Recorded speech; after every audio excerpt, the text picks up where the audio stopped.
the dark, lying on its side. Hi guys, I just wanted to apologize because there is a clicking noise coming from Dr. Michael Edelstein's audio that I did not realize until it was too late. It only lasts for the first couple of minutes he speaks, and then it gets quieter and quieter as it goes on until it's basically not noticeable. I apologize for the mistake, and I'll make sure it won't happen in the future. Hope you guys enjoy this interview. Hello and welcome back to Repeal the 20th Century. Today I have a very special guest here with me, one that was recommended by my last guest, Dr. Walter Block, and I have here Dr. Michael Edelstein. Would you like to introduce yourself, Doctor? Yes, I'm a clinical psychologist and author. I've written 4 books, and my most popular one is a self-help book based on my method called 3-Minute Therapy. 3 is spelled out. I have a podcast called 3-Minute Therapy Podcast. I have a Psychology Today blog called The 3-Minute Therapist. So I've become identified with the term 3-minute therapy. And I do a kind of therapy called REBT, Rational Emotive Behavior Therapy. And I'll be discussing this throughout our interview. Rational Emotive Behavior Therapy, REBT, was first introduced by Albert Ellis in the 1950s, and that changed the entire direction of the psychotherapy movement from talking about your childhood and free associating and talking about your feelings and other Freudian type styles to looking at the basic cause for emotional disturbance. And the basic cause for emotional disturbance is your thinking, your ideas, your views. The ideas in your head cause your emotional disturbance because, and this is a basic principle, our emotions come from our thinking and our beliefs, not from situations. It's natural and common and wrong for people to think their emotions come from situations. So for example, you will hear people say, I'm stressed because I have a deadline, or I'm angry because my kid threw the breakfast all over the dining room, or I'm angry because this jerk cut me off in traffic. But that's not how we work psychologically, because it's not the situation that causes your emotions.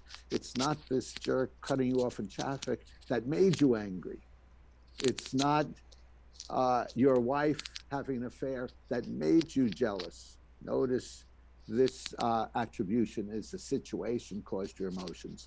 That's not how we work. And if you understand that and base your emotions, especially emotional disturbance, on your disturbed thinking, your irrational, unrealistic, unreasonable thinking, then you're off to a good start, because then the next step is to identify that thinking and question, challenge, contradict it, change it. Because there's never any good reason to be emotionally disturbed. You always have a choice, and you always can change your thinking. So this is the first principle I teach my clients, and I discuss in my book, 3-Minute Therapy, and show you various ways you can change your thinking and change your emotions.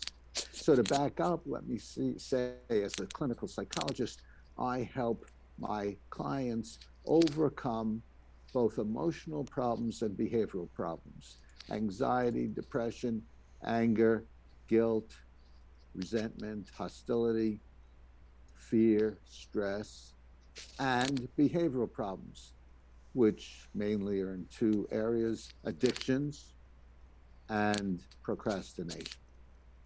All right.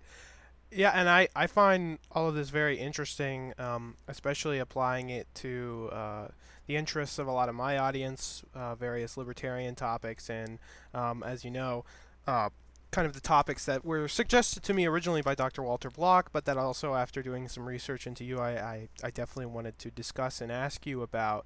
and I do find this very interesting. And the first is really just kind of jumping off of something you said earlier about how our emotions are not actually dictated by situations, but rather, um, are something that come from the mind, the psyche.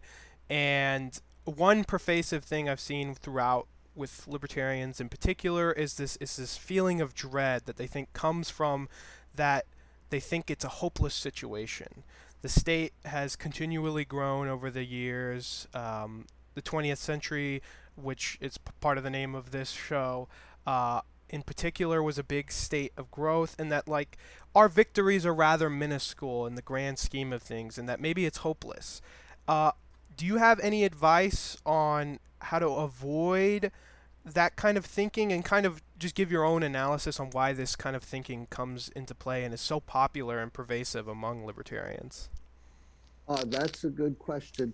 And to answer it, it's important to distinguish between a life being hopeless, which normally it's not. Normally, no matter how bad life is, with some very extreme exceptions, you can still get some enjoyment out of life, be somewhat productive. So your life normally is not hopeless, but a situation might be. For example, if your goal was to flap your arms and fly, that is hopeless. You're not going to do it. So there are hopeless situations. Now, since I'm not a psychic or I don't have a crystal ball, I don't know if how far libertarianism is going to get. I try to be optimistic and work toward persuading people to the freedom philosophy, but I can't predict the future. And I hope we're making some headway, and I see little spots where we are. But in the grand scheme of things, it's not very great inroads into the dictatorial, vicious state. Hmm. Yeah, and I think a lot of people have a lot of trouble detaching life from situation, especially when uh, some of these situations that libertarians are concerned are becoming more and more unavoidable. To some extent, you can avoid the thralls of the drug war by not consuming drugs. Um, but especially with the COVID regime and COVID policies, it's becoming much and much harder to just avoid that. With vaccine mandates and various other policies that kind of force the government and the state into your life, and it's harder to just avoid it because you know we really can't just not work. We really can't just not go and get food. So I kind of wanted to ask, what is your personal advice as a psychologist and as somebody who deals with people who have these emotions? What is your advice for not just my audience but libertarians and people just in general to kind of deal with this reality and to better their attitudes about it? Okay, good question. So, as you're saying, Peyton, there is a difference between the situation and your uh, overweening emotions. You don't have to be hopeless and miserable, even if the situation is uh, pretty bad and getting worse. So, my advice starts with this basic principle. If you have emotions that you'd like to change, again, first step is see it's not the situation that forces you to feel hopeless, depressed, suicidal, but it's your thinking about it. The second step is, well, what are these? What's this thinking? I call it irrational or unrealistic thinking for a number of reasons, but one reason is it gets bad results. If you feel depressed and suicidal, that's a bad result. So the second step is this type of thinking is thinking in terms of demands, must, shoulds, supposed tos, have tos, demands we put on ourselves, others, and situations. For example, demands we sometimes put on ourselves that causes anxiety and depression. It starts with a preference. I prefer to do well and get approval, and I absolutely must, I have to, And if I fail at something or people reject me, this means I'm no good. And that tends to lead to anxiety, guilt, stress, and some shame, embarrassment, similar kinds of emotions. So that's the demand or must number one, a demand on oneself. The second is a demand on others. And this leads to anger, resentment, hostility. And that takes a form of, because I prefer you to treat me well, lovingly, kindly, courteously, understandingly, reciprocally, therefore you absolutely must treat me well. And if you don't, you're no good. You're a rotten person. You deserve to roast in hell. And I just appointed myself your roaster. And as I said, that leads to anger, resentment, and hostility. And that doesn't help. It usually alienates others and it tends to eat you up inside. So I'm totally against anger. Anger doesn't help. It's just a waste of time, energy, and emotional investment. Then the third and final kind of demand is not a demand on oneself or another person. It's a demand on the impersonal conditions of one's life. And that's what we've been talking about. Libertarians deal with a lot, maybe even most. Life must be fair, easy, hassle-free, reasonable. Um, and if it's not, then life is horrible, life is no good. And that also tends to lead to depression, procrastination, or addictions. Addictions and procrastination to escape from what you decide is a horrible, awful, end of the world scenario. So, what I suggest to libertarians who are in the mire of these emotions is to identify the thinking that's causing it, the unreasonable thinking, and question, challenge, and contradict it. And an easy rule of thumb is must, should, supposed tos, have tos, and global evaluations are always fictions. There are no musts. There's only one way there would be musts, and that is if you were elected ruler of the universe, then things must be the way you would like them to be. But as far as I know, Peyton, you haven't been elected ruler of the universe yet. There's an election, I might vote for you, but not yet. Neither have I, neither has Walter, anyone else. So there's no reason why life and the government should be reasonable, fair, just, the way we prefer it to be. So those are some of the uh, basic reasons why musts and shoulds are false.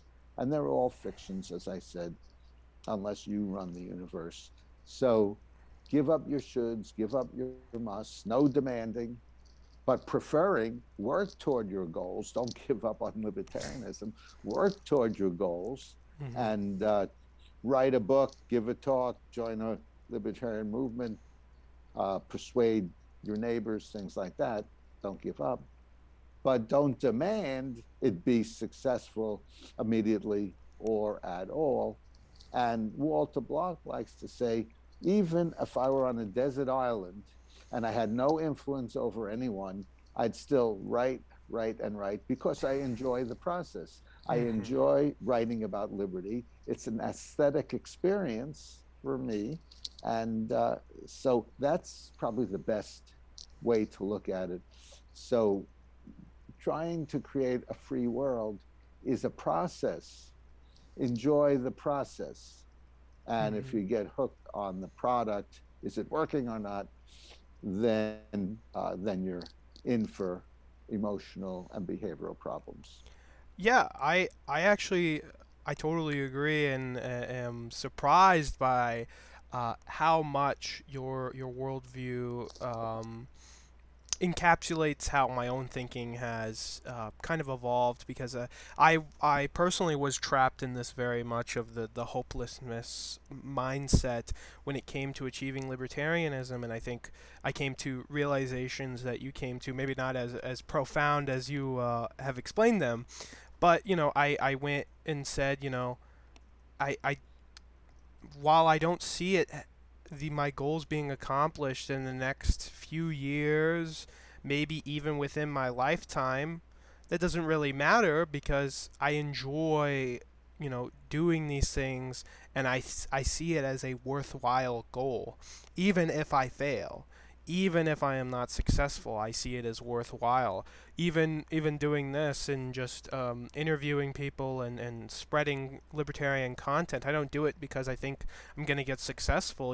When I see a video not doing well, I say, well, oh, well, at least it's out there. At least, I made that effort. It didn't succeed as I wanted it to, but it did.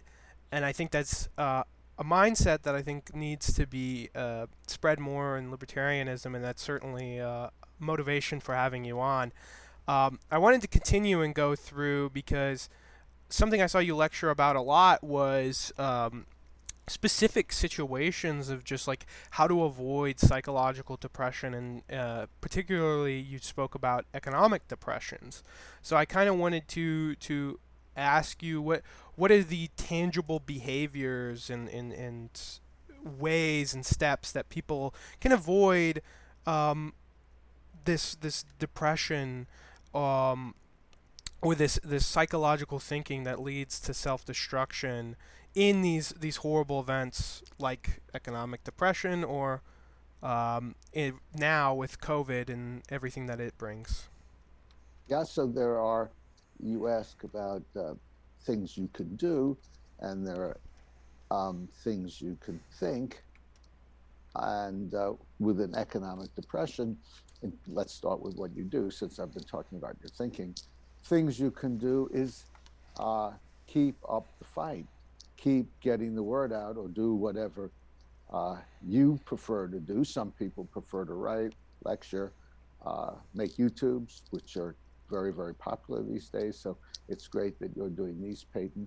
And so there are various things you can do not to get depressed, even though the economy is depressed. There are financial things you can do, but that's not my area of expertise in terms of investing and those kinds of things. And then there are cognitive things you can do, which is if you find yourself feeling depressed, then use this basic principle. It's my thinking.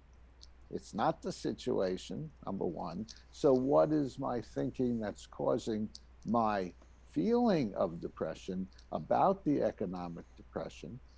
And where is the must? Where is the should? Where is the have to? And uproot that, abolish your musts and shoulds and have tos, and you'll be a lot better off. Now, it's easy for me to say, and it's a lot harder to do. It sounds simple, but it takes work and practice, and work and practice, identifying this thinking and working on changing it. And in my book, 3-Minute Therapy, I give many examples of tools and techniques you can use to change it. One of the main ones is I call the 3-minute exercise. And it's another way, and some people call it the ABC exercise. And if you like, I can explain that. It'll take a couple of minutes. Yeah, sure. I think it would be interesting and also useful if you'd like to continue on that. Okay, so it's sort of a flow chart that starts with A and goes alphabetically to F. So let's start with A, B, and C. So A stands for activating event or antecedent situation right before you begin to feel upset. And since we're talking about depression, let's use someone who feels depressed because we don't seem to be getting that far in getting the message out. So A, the activating event could be something like, I've been trying to get the message out and I don't seem to be succeeding.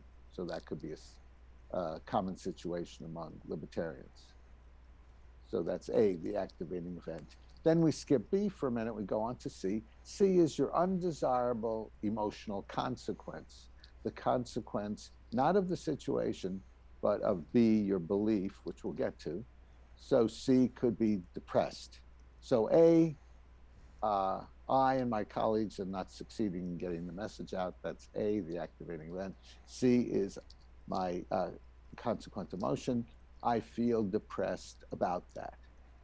But it's not A that causes C.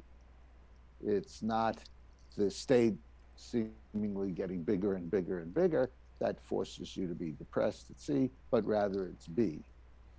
And at B, we're looking for demands: must, should, supposed to's, have to's. So one common situation in this situation is uh, the state must not be continually growing. This is unfair, unjust, and it's awful, terrible, horrible, the end of the world. So we have A and C, but now we fill in with the belief that's causing the C, your depression, and that is things must progress in a positive direction. So A, activating event, things seem to be progressing in a negative direction. B, things must progress in a positive direction. And C, you're depressed because of your musts, and must lead to global evaluations. It's hopeless. Life is hopeless. It's the end of the world. I can't stand it. Those kinds of things. Any questions so far about A, B, or C? No, I think it makes a lot of sense, and I think um, it kind of goes back to what you were saying earlier about kind of our thinking, not necessarily the event itself, is what is causing these feelings of depression, and I think that's a good way to explain it. It's not the way I would have previously explained it, but I think it's a much more eloquent way of explaining it. Yes, Yeah. it's a very elegant way. And the solution is very elegant also. So we have A, B, and C. And then for the solution, we go on to D, E, and F. D stands for disputing or questioning the irrational belief. We try to be empiricists and ask for the evidence for our beliefs. So, what is the evidence? Things must, have to, should progress in a positive direction. And whenever you look for evidence for musts and shoulds, you'll never find it because they're fictions that humans seem particularly talented to be able to invent. But they're fictions. There are no musts or shoulds, as we discussed earlier, just are human subjective preferences. So if you ask at D, what is the evidence things must progress in a positive direction? Then we go on to E, effective new thinking, or the answer to the question. And there are many answers. A few are, although I prefer very strongly, passionately, that things progress in a positive direction, there's no reason it has to. This is very unfortunate, but hardly the end of my world. I don't like this situation, but I definitely can stand what I don't like. Demanding things progress better doesn't help and only makes me depressed. And it's not the execrable situation that causes my depression, but rather it's my irrational must thinking about it that does. And with practice and reinforcement and going over this approach again and again and again, I can change my thinking and not be ecstatic about the situation. This isn't feel good therapy, but be more realistic, more accepting, though not liking the situation, and seeing what I could do, if anything, about it, rather than getting depressed and withdrawing from the world. And once you come up with that again and again and again and again, then that leads to F. E leads to F, new feeling, which would be still a negative feeling, such as great concern, great disappointment, extreme frustration, great regret. So, still negative feelings and intense negative feelings, but not the kind that eat you up inside and make you miserable forever. Now, if you see how this works, B causes C, your irrational must, should causes your depression. Whereas rejecting the must, there are no musts, at E, E leads to F, a more appropriate, not adaptive emotion, still negative, but more appropriate. And if you're not depressed, then normally and you don't like the situation, you're in better shape to do things about it. Do interviews, write books, give talks, get the word out, and those kinds of things. So that's actually the whole therapy, rational emotive behavior therapy, in my approach in a nutshell. And that's what you'll read about in my book, with great examples, elaboration, those kinds of things. 3-minute therapy. I have a website, 3minutetherapy.com. 3 is spelled out. And that's pretty much the long and short of it.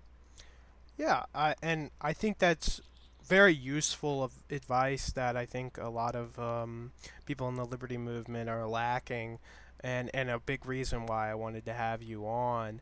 Um, and I will certainly be dropping down links to both your book and your website, so people can access those resources. But this does kind of make a shift that I did want to make, because another concept I've seen you talk about a lot is criticizing specific kind of philosophical or main ideas of libertarianism that do cause this kind of thinking, and one of them is Ayn Rand's concept of self-esteem.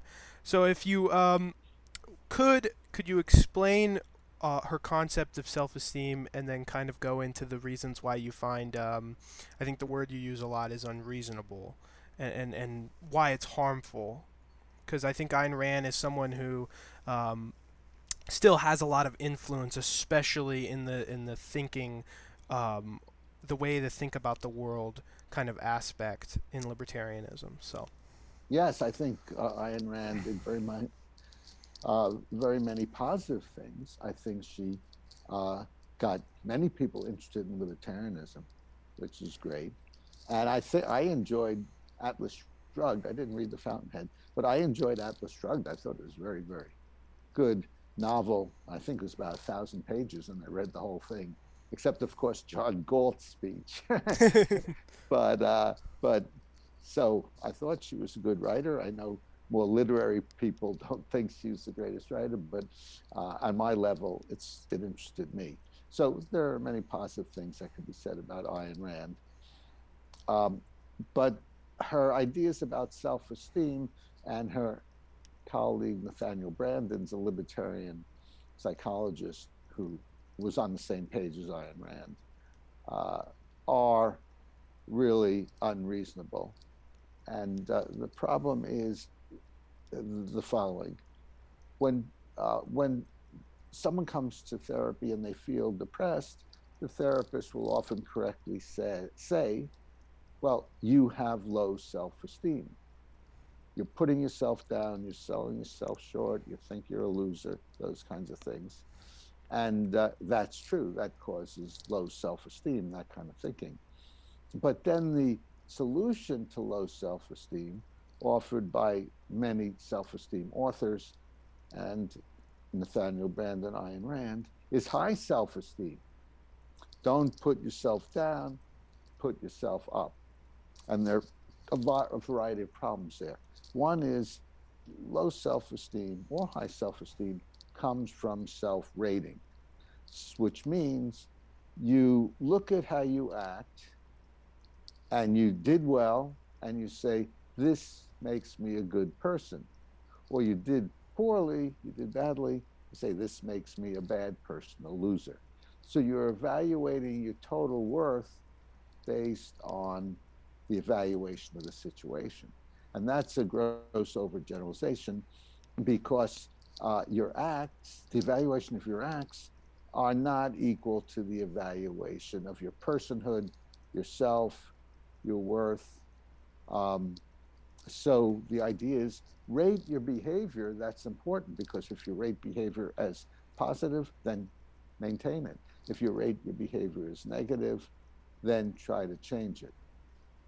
So, but then when you judge your entire self based on that, it makes no sense, because it leads to these problems of high and low self-esteem. If you have high self-esteem, that means normally I'm a good person. If I'm a good person, I really can't do any wrong. I'm better than everyone else.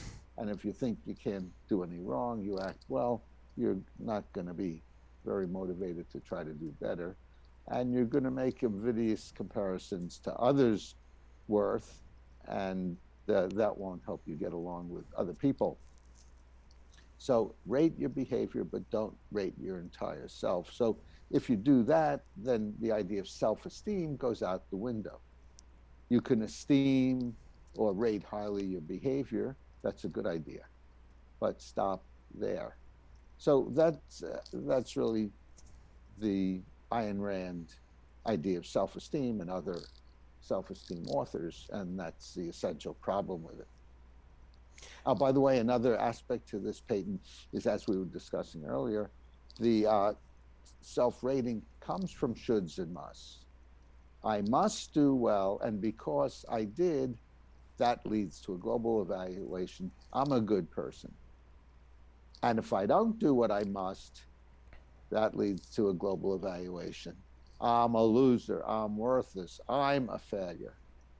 So if you give up your must, then self-rating goes out the window.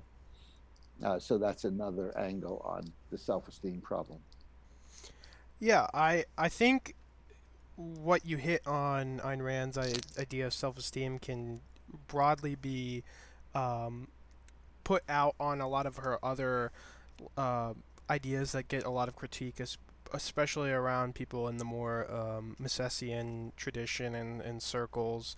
Famously, Rothbard had his disagreements with Ayn Rand, that they had quite the feud. But I think that really that her idea of self-esteem being kind of the inverse of what we were talking about earlier, where people see their accomplishments and then overrate themselves, and it causes behavior that we as libertarians can find to be contradictory to our ends. I think famously, one of her followers, I'm kind of blanking on his name, unfortunately, at the moment, but I think it's Glenn Greenwald, um, or that may be someone else. But one of her followers went on to be a Fed chairman, Oh, and Alan Greenspan. Alan Greenspan. There we go. I don't know why I got him confused with Glenn Greenwald, but Yeah, yeah, yeah, yeah, Alan Greenspan. And I yeah. think most people would agree, as a Fed chairman, he was a pretty typical Fed chairman and did many things that hurt liberty, that hurt the economics of the right wing, the libertarians, um, and I think a lot of that came from his idea of self-esteem that he got from Ayn Rand. He probably thought that any action he did was good and virtuous because he made that success. He was a libertarian who got into a position of power, who was able to forward Ayn Rand's goals. So I think it's good in a good critique of Ayn Rand. Um, but some would argue, isn't it a problem in ourselves if libertarians famously we don't have the most victories, where especially if you're going to go use the metric of the Libertarian Party, which I know many people don't. Um, we don't have those amazing victories. Shouldn't we covet them and value them highly when we get them? What would be your kind of like response to that thinking, to that we Oh, yeah. should? Well, I agree with one thing you said, but not with the other. Uh, yes, it's good to be happy about our victories, covet them, as you say, and and give give ourselves a plus, or give our actions a plus for the victories. That's great, but it's not a problem in ourselves. It's a and the key thing there is ourselves. It's not a problem in ourself or our personhood or our worth. It's a problem in our actions. So differentiate our actions from our worth or our total self. So that's one of the keys here. Another thing I wanted to say about self-esteem is there's a problem with nationalism and self-esteem. because people tend to identify with their country. So if the country does well, then they feel like they're a good person. And if the country does poorly, then they feel like they're a bad person. So there's an emphasis now on doing better technologically than China. I think partly because people identify with the US doing better, they feel good about themselves, and or the US doing worse. Whereas my view is the further technology advances, the better, because it could be used for good effect and improving our lives. It can be used for the opposite also. And it seems like there's somewhat of an arms race between the good use and the poor use of technology. But everything has its advantages and disadvantages. So on the positive side, I think it's good. And if a vaccine is developed in China that's effective, that's great, because then there's a vaccine in the world, and then it could be used here, assuming China doesn't have all kinds of patents and property rights on it and things like that, and allows it to get out.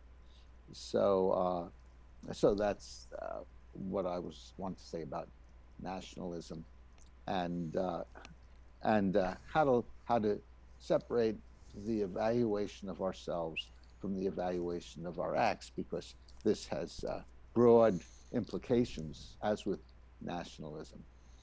And I'm not saying don't judge. Some people misinterpret the message as don't judge people, which some psychologists say don't judge. They throw out all judging. But it's good to judge your acts, rate your acts, but not total people. So if someone is a socialist, that's bad thinking, but they're not a bad person. Okay. Yeah, I kind of wanted to push in on the latter idea that you were talking about nationalism, um, because I do agree that a lot of people will identify with their country so much that they will care more about singular goals than they do about the greater good, or the actual good for the collective that they're identifying with. But and this might be a need of clarification, but it kind of seems like a criticism of collective thinking, of like thinking I want what's better for my community, and what is better for my community is better for me. Would that be correct to say that it's a criticism of that, or more that it's a criticism of just going along with the community, just to go along with the community?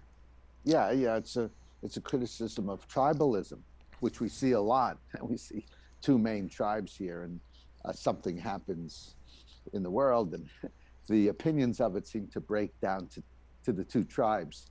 Um, and Jack Kennedy had a phrase about that. He said, "Don't ask what you can do for yourself; ask what you can do for your country." Something like that. Do you remember the first part of that statement? I believe the full saying was, don't ask what you can do for yourself. Ask what, ask only what you can do for your country. And, Something like that. or But the point, sorry. Ask not what your country can do for you, but what oh yeah, you can do for your country. Yeah. yeah, yeah. But um, I have a different view, and this is somewhat in politics. I think that if you ask what you could do for yourself while considering other people, uh, then the country as a whole will be better off. So I think it's better to think in individual sense in general, in this way. And keep in mind that non-aggression principle means put yourself first, but don't initiate aggression against others. So in order to do what you can for yourself, that doesn't mean hitting other people over the head, because you can help yourself by getting their money. So keep the non-aggression principle in as a boundary. Okay. So it just to kind of summarize what your position is, and kind of put it in a easy digestible way, would you say it's that the collective well-being begins at the individual well-beings and kind of trickles up, if you will, into the better well-being of everyone else. That's my view, but again, that's getting a little afield from psychology. Hmm. So I think someone more versed in economics, someone like Walter Block, might have a more thorough answer. But in general, I'd say it seems that way to me. Yes. What could I do to improve my life without stepping on other people? And then the life of everyone will be improved. Yeah. Well, I guess returning more to the realm of psychology, there is the idea that the individual cannot have. There are some people who put forth the idea that the individual cannot have a good well-being if the collective does not have also a good well-being. And would you say that it's the opposite? That you know, collective, I guess, psychological well-being begins at an individual level and trickles up. Yes, if we use psychological as a modifier, and that is the the better your life is, the better it's likely to trickle up, as you say. So that would be my view. Okay. I think I only had one more topic I wanted to get into before we kind of ended, but I think the idea of being emotionally free is something that comes up in your work a lot, especially when we are in a world that is very unfree, even emotionally. I mean, uh, we have a lot of the even just the ideas we were just talking about, self-esteem, that have pervaded even into libertarianism and pervade into general society, of self-esteem being viewed through the lens that you describe it and the dangers it has. How do we as individuals, avoid this and allow ourselves to be psychologically free and truly move to better ends? Yeah, good question. And the way to be politically free is to see what we're fighting, and we're basically fighting the state and the tentacles, the vicious depredations of the state. And there's a parallel thing in psychology, and that is we're fighting musts and shoulds. So we're ruled by our musts and shoulds rather than being ruled by the state. So the solution is, as I've been saying in some of the ways we discussed, is identify your demands, musts and shoulds, escalating your preferences into demands, and question, challenge, and contradict them. Abolish all musts and shoulds, just like in this political sphere, we'd like to abolish the state.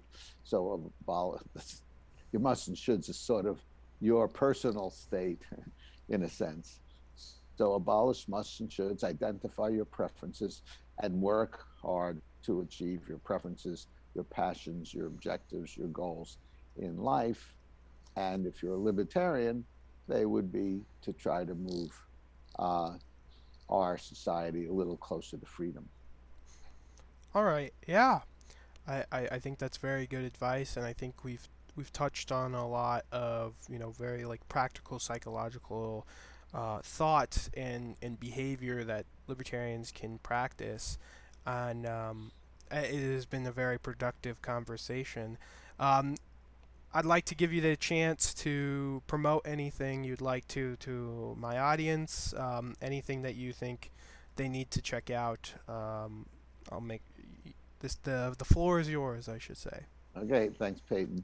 So I mentioned I wrote 4 books, and I talked about 3-minute therapy, which goes over these basic principles in much more detail with lots of examples with different problems such as anxiety, depression, anger, relationship problems, procrastination, addictions. So there are chapters devoted to each one of those. And it's sort of like Hazlitt's Economics in One Lesson. Uh, the first lesson is the basic fallacy in economic thinking, where he talks about the seen versus the unseen. And the first chapter in my book, the introduction, is these basic principles that you've been asking me about, and we flushed out. And then it's applied to these various problems, social phobias, and money worries, and things like that. So, so that's my book, 3 Minute Therapy, and I have a 3 Minute Therapy podcast, which I do weekly with my REBT colleague Kevin Benbow. By the way, if you'd like to come on the podcast and discuss the psychological problem that you have, we'd be happy to have you as a guest. Or if you're a therapist yourself and you'd like some suggestions in working on a client, come on, volunteer as a guest, let us know. And you can find my email address and my phone number on my website, 3minutetherapy.com, 3minutetherapy.com. Or if you'd like to argue with me about self-esteem or some of these ideas, that would be particularly interesting. So let me know, give me a call or an email, and my colleague and I would be happy to have you on the podcast. So those are the basic things that I could mention. If you have any questions about anything Peyton and I discussed, feel free to give me a call or shoot me an email, and I'll be happy to respond. Yeah. So thank you very much. Yes? Oh, no. Continue. Yeah, Sorry. I just wanted to thank you, Peyton, Yep. for having me as your guest. And I was very impressed with your questions with Walter and interactions, and your thoughtful approach to interviewing him. And I found the same in this interview. So I appreciate that. And I hope your podcasts are distributed far and wide. And if there's anything I can do to help, let me know. Yeah, I will. I appreciate you coming on, and I'll make sure to link all those in the description so you guys can check them out and promote those as well. Thank you so much for coming on. Thank you, Peyton. Thanks again.